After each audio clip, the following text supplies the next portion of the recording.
So let's talk about parallel and perpendicular lines. So parallel lines are lines that never cross and never intersect. They have the same exact slope. Perpendicular lines, they cross at a right angle. So right angle is like a T. It makes a 90-degree angle. And then the slopes are opposite reciprocals. Remember where I told y'all that reciprocal was my favorite word? That was back in October or something. Opposite reciprocal means you're going to look at the slope, which is your m of your equation, and you're going to flip it and change the sign. So go ahead and add this to your vocabulary. Perpendicular lines, out to the side, put flip and change sign. Add that to your vocab right now.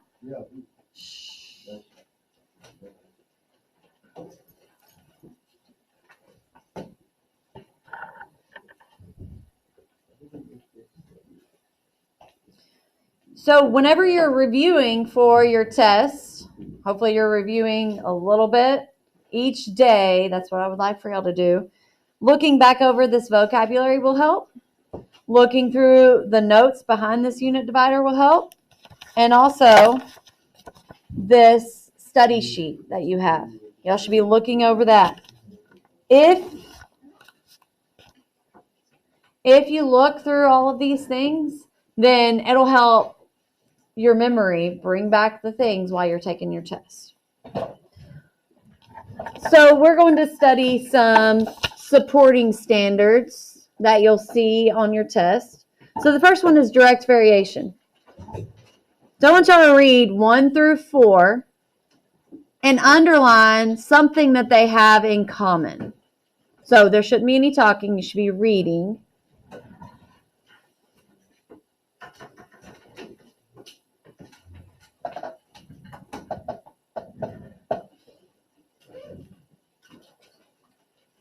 Just read the first sentence in every single problem, 1 through 4. Find what you see that's the same.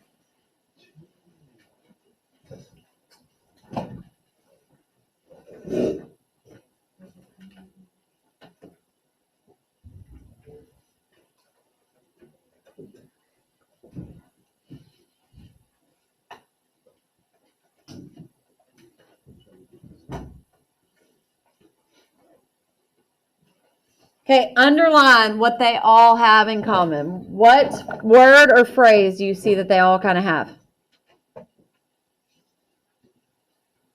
I'm going to underline it.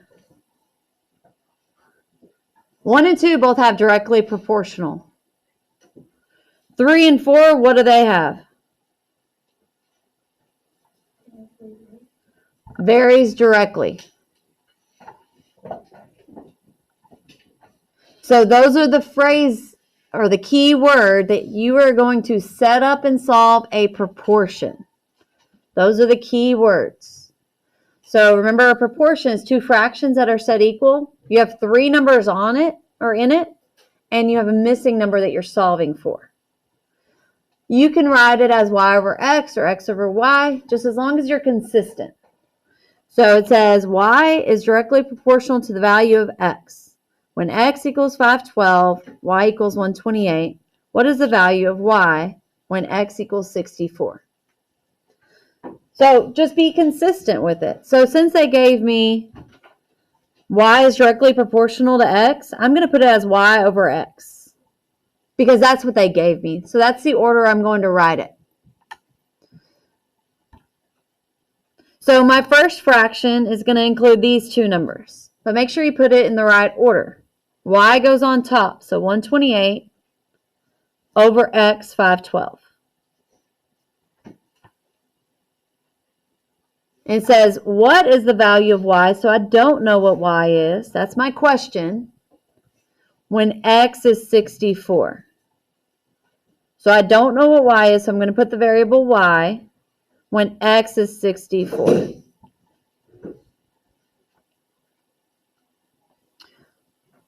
Set up the proportion, then solve the proportion. Y'all remember cross multiply and divide? That's what we're going to do because these are fractions that are equal.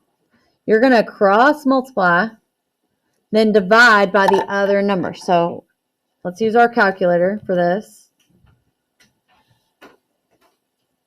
So we're going to multiply 128 times 64. Then divide by 512.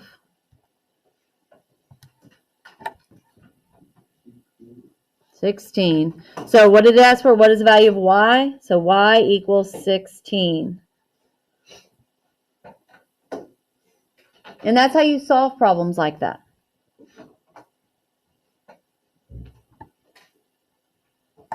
Okay, let's skip 2 through 4 and go down to 5 and 6.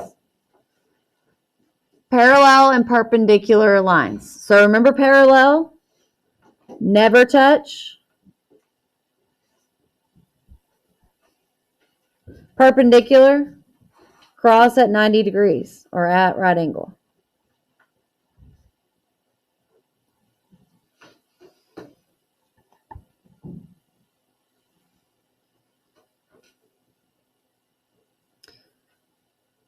I want you to use Desmos on these two. So go ahead and do that now. 10 and 11 deal with sequences. Sequences, if you think back, it's just a pattern of numbers. That's what a sequence is. So let's look at number 1. It says, in a sequence of numbers, A3 equals 0, A4 equals 6, A5 equals 12, A6 equals 18, and A7 equals 24. So all this means is we don't know what the first two numbers are, but the third number is 0. The fourth number is 6. That's what A with a subscript number means. Then this is our first, second, third, fourth. Fifth number is 12. Sixth number is 18. Seventh number is 24. That's what that means. So we don't know what the first two numbers are, but that's the sequence. And then we're given these equations. Which equation can be used to find the nth term of the sequence? So we're going to use Desmos on here, and we're going to convert this pattern to a table of values. I don't know what 1 and 2 are, so I'm not going to put them. But I know that my third number is 0. So I'm matching up 3 with 0. My fourth number is 6. So I'm going to put 4, 6. 5, 12. 6, 18. And 7, 24. So you can take a sequence and convert it to a table. And it says which equation can be used. Anytime you have another variable, we're going to change those to x's. So put an x there instead. And we are going to match up this table with one of the answer choices. So we want to add a table on Desmos. Then we want to put in our answer choices. So let's go ahead and do that. So with me, push plus. Go to table, let's put those numbers in.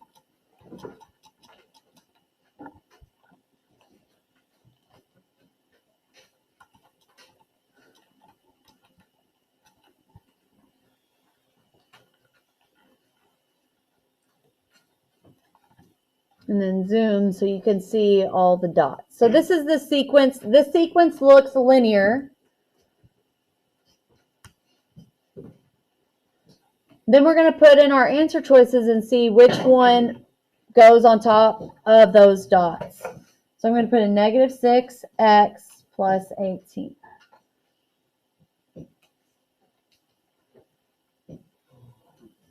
That doesn't go on the dots. So I'm going to turn it off. And I'm going to put the other one in. Negative 18x plus 6. That does not go on the dots either. So let's put in the next one. 6x minus 18. Whoop, whoop. It matches up. Going to keep it. But I'm just going to put in that last one just in case. So 18x minus 6. That does not go over the dots. So the only one that works is the 6x minus 18. That is my pattern. Circle your answer.